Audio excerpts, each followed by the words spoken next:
Hi friends, welcome to my channel Simple Learning Tips. I hope you all are doing well. So in today's video, I'll be covering part 2 of organization development, and the topics that I'll be covering are theories of planned change, which include Kurt Levin's change model, action research model and positive model. And I have explained very clearly what is organization development in my previous video. If you haven't checked that, I'll leave the link in the description box as well as in the iCard above, so that you can check and then you have a better understanding before moving on to these topics. Okay. So first one, theories of planned change. It means that, if you have gone through my previous video, you would understand what is organization development. Simply, it means developing the organization as a whole. You're changing, you're modifying, or you are bringing the organization to next level. Okay. For these, changes has to be implemented. Now, theories of planned change means how these changes can be implemented in organization. Okay. So, the first one, Kurt Levin's planned change model. Now, according to him, there is a stable behavior in an organization. Okay. And in order to bring change in an organization, we have to modify the force that is keeping this stable behavior.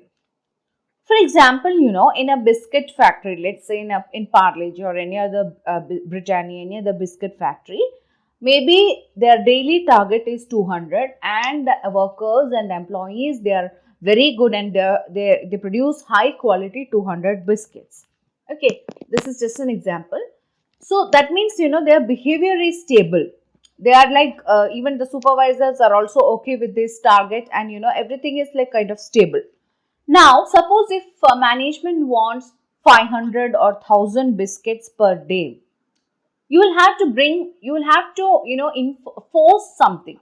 Like either you will have to give more incentives to the workers, okay, to increase the products, or you will have to pressurize the supervisor to make the workers so that you could get the desired result. Okay, so that is what this Kurt Lewin, he has introduced this into three, he has divided this into 3 stages. Okay, so whenever you need to make some changes in an organization, there should be some kind of force. Okay, you have to break that equilibrium, you have to introduce the changes, and then again you have to maintain the equilibrium. Okay, so that is what these 3 stages. First one is unfreezing. Now here, what you are doing is that here you are introducing the facts, or you are displaying the information about the discrepancy or the differences. What are the differences? The differences between what kind of behavior or performance is expected from the employees and what is the current scenario in the organization. Okay, what is their current performance level or what is their current behavior. So you are basically telling them that, if I take the biscuit factory example, you are basically telling them that you are producing 200 biscuits, which is very good, but still what is expected from the employees that you need to produce 500 or 1000 biscuits. Okay, now this gives employees also an idea. Okay, this will also motivate the employee to bring the change in activities that has to be done, or the employees will get an idea, okay, some kind of change is going to happen in the organization. Okay, so the employees will get an idea, that is unfreezing. This is like a cold stage kind of thing. Okay, you are giving an idea to the employees, like what are the various changes that will happen. Now next is the moving stage, means the transformation process. Okay, that is the shift in the performance of individual or department or organization to a new or to higher level. And how we can achieve this? By you can change the organization structure or change the process systems. Okay, that is you are modifying the system to create new values, attitudes, behaviors in an employee.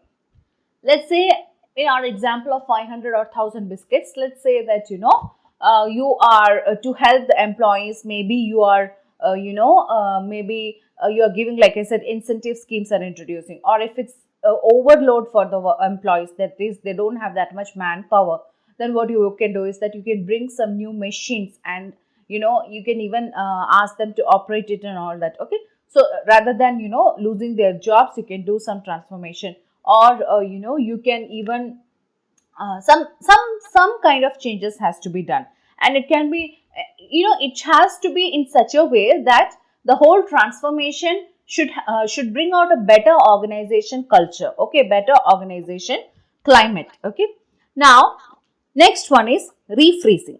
Now refreezing means, now this actually, see, first we introduced what was the change that is expected, then the transformation process actually happened, okay, then refreezing. See, whenever this kind of things, whenever a change is being introduced, first there will be some kind of resistance, okay. After the resistance, like I said, resistance will come from the employees, or some people will go along with some employees will go along with the flow. All these things happens in the first two stage.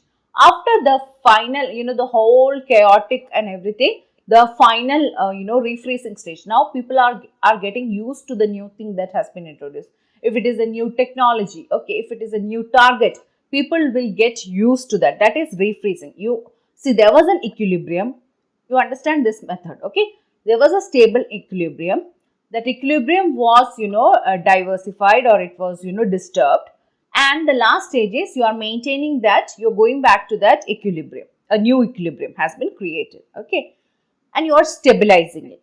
Now, how you can do that is that you have to give support mechanism. It's not that you can expect that employees will work just like that. No, you have to provide ample amount of support mechanism, like in the form of, like I said, rewards, incentives, a good organization culture, a good organization support system has to be given to the workers for a better implementation of planned change. Okay, so I hope it is clear. Let's move on to next topic. So okay, so here the basic first step is identifying the problem. Now here the top management, they identify that okay, there is some kind of problem in our organization and it has to be modified. So they seek help of this OD practitioners. Okay, so they organization development practitioners, the people who are expert in that, they seek help from them. Next one, expert consultation. Now this means that they actually identify the best or OD practitioner who can bring good changes in the organization as a whole. So they will go and approach him. Now this OD practitioner, he will have his own ideas, right? So he will have his own values, so that he will that he will communicate to the management, so that there is a clarity that okay, these are the values of that OD practitioners, so that the company or the management will also know whom they are dealing with. Okay. Now next step is collecting data. Collecting data means the OD practitioner, they interact with the employees and they collect the data. So they try to find out what is the basic problem, basic cause of the problem. Okay, why these things are happening in an organization. So they try to find out in this collecting data. So how they will collect is that they can conduct interviews, observations, and they will conduct through some questionnaire can be given to the employees, and or they can measure the current organizational performance. That is also very important, which is often ignored. Okay, so all these things will happen during the collecting data period. Next one is providing feedback. Now this is not the final feedback. This means that they have collected some data, right? So in the team meeting, or there will be a selective group, or in a group meeting, the OD practitioner, he will present what the data that is available with him. Now it is not that he will present all the data. That will not be the case in most of the scenarios, because sometimes the management get offensive. See, in our daily life also, if somebody very openly, frankly pinpoint our mistakes, we will feel little bit offensive, right? So when same way happens in an organization also. So rather than directly pointing out all the points that will be offensive to the organization, they will maintain the privacy. they'll maintain the confidential, they will not reveal the source. It's not that, okay, you are so and so employees has given this kind of data. They will definitely reveal, they will conceal the identity of the employees, and they will give all the relevant data which they feel is enough for the management to understand what are the root causes of the problem. Okay. Now, next one is joint diagnosis. Now, joint diagnosis means here both the OD practitioner and the team which has been formed, they will try to find out what is the exactly, causes, like why this has happened. Okay. So, whatever data they have been gathered and whatever feedback have been, feedback they have received from the OD practitioner, they will try to do further analysis of that in this STEM. Okay. So, next one, like, we have a fever. Okay, for example, we go to doctor and doctor will do the analysis. We know that, okay, this is the fever, and then doctor will tell us that, okay, this is the problem that you have, that is what, and then we will try to find out what is that we can do to rectify this issue. So, that is that diagnosis. Okay, you have diagnosed, you have identified, okay, these are the major problems, like that. Next one, joint action planning. Now, this is kind of, in Kurt Lewin, Kurt Lewin plan change, which I have just explained. In that, a transformation stage was there, that moving stage was there. Now, here in this theory of plan change, action research model, this joint action planning is that stage. Okay. So, now here, the organization decide what is the best way to find solution for this problem, how we can reach to that, next level.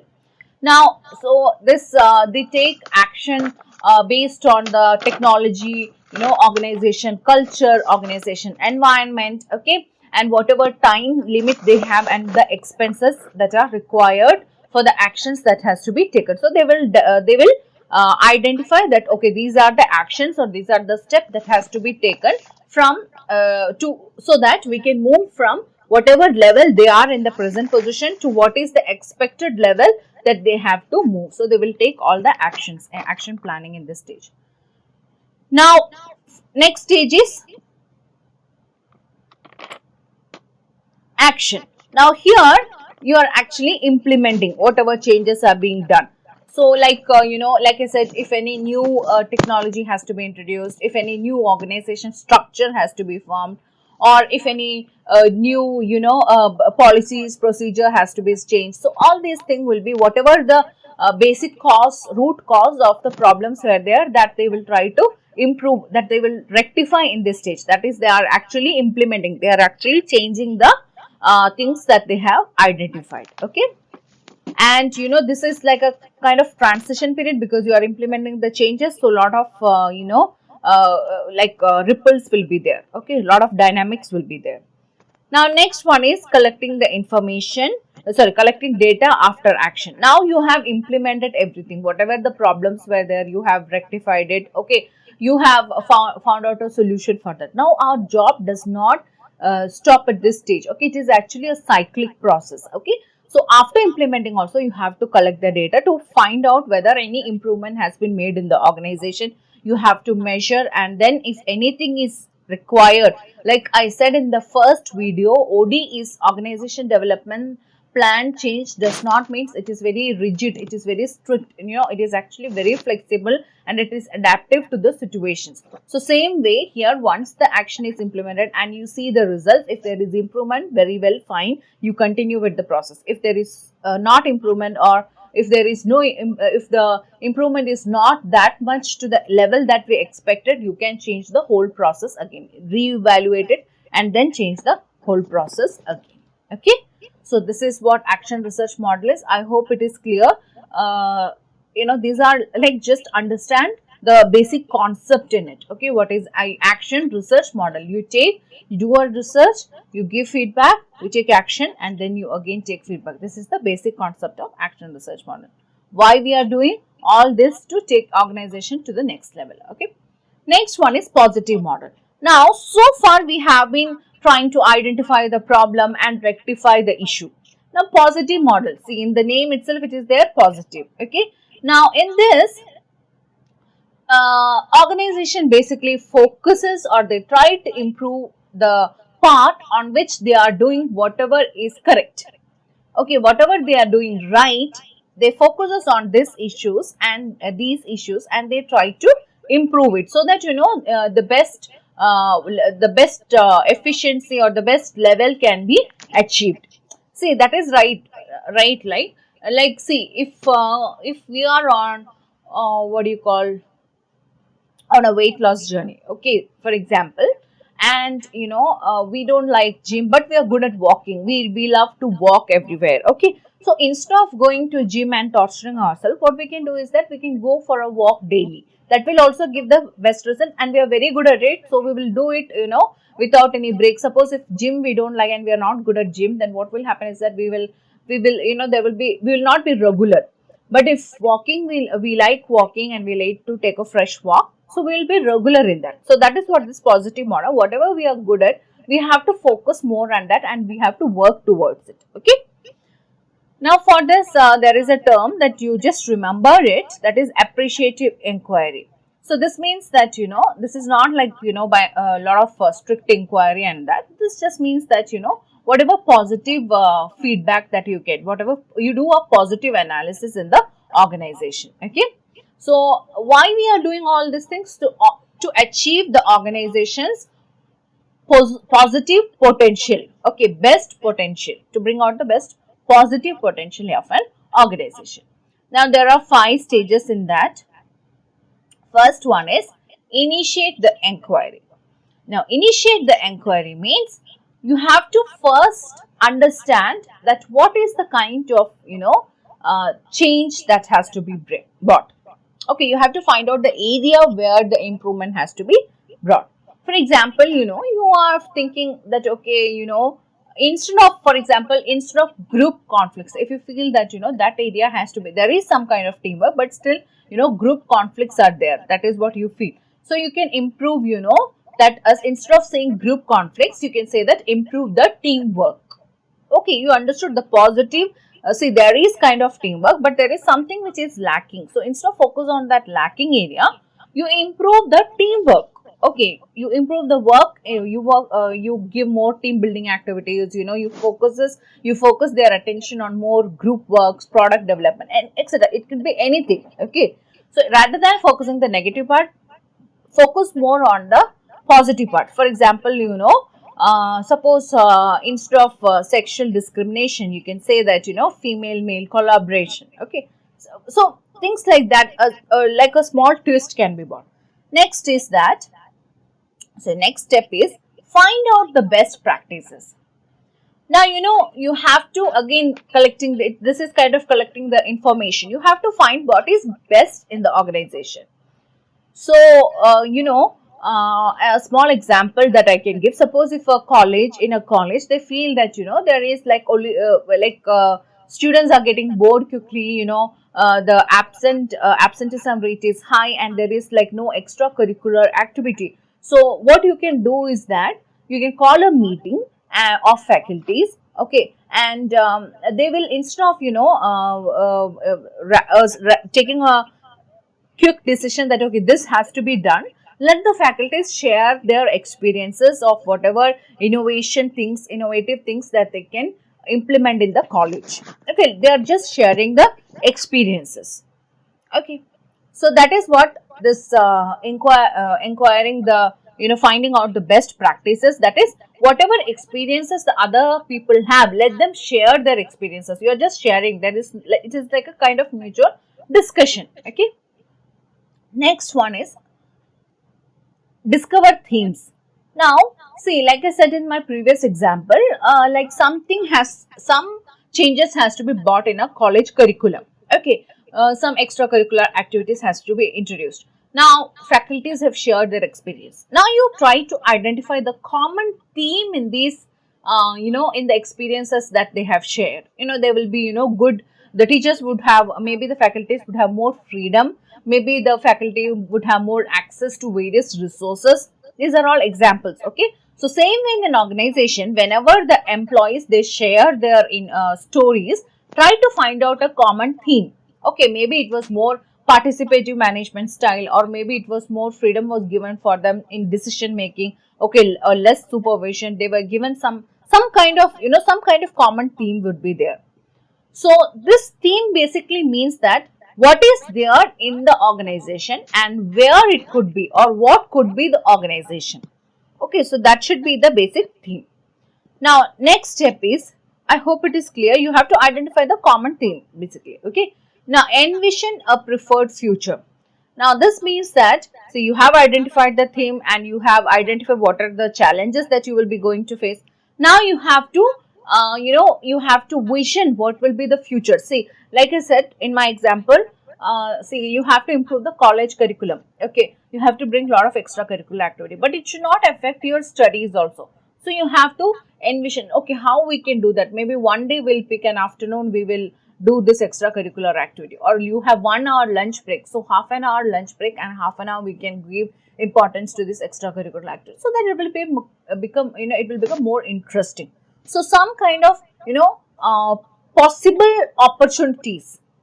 Okay, you have to identify that bridges the current scenario and how we can reach there. Okay, how we can reach to our expected result. That is the stage. You are visioning your future. Now, design and deliver ways to create the future. Now, this step is like you are making the vision a reality basically. So whatever activities, whatever action plan that you have to take to create the vision, you are implementing that. Okay. Now, once that has been implemented, again, like I said, it is a cyclic process. You have to do the, whatever adjustment, whatever results are there. Again, you have to evaluate it, and if any changes has to be made, you have to again go back and change the whole system. Okay. So it is a cyclic process. So I hope it is clear, theories of plan change. If you have any doubt in this topic, please let me know in the comment section below. So I hope you understood. Okay. So if you like this video, please like, share and subscribe to this channel. Also, if you have any valuable comment, please leave in the comment section below. Thank you for watching this video and stay tuned for more videos like this. Thank you.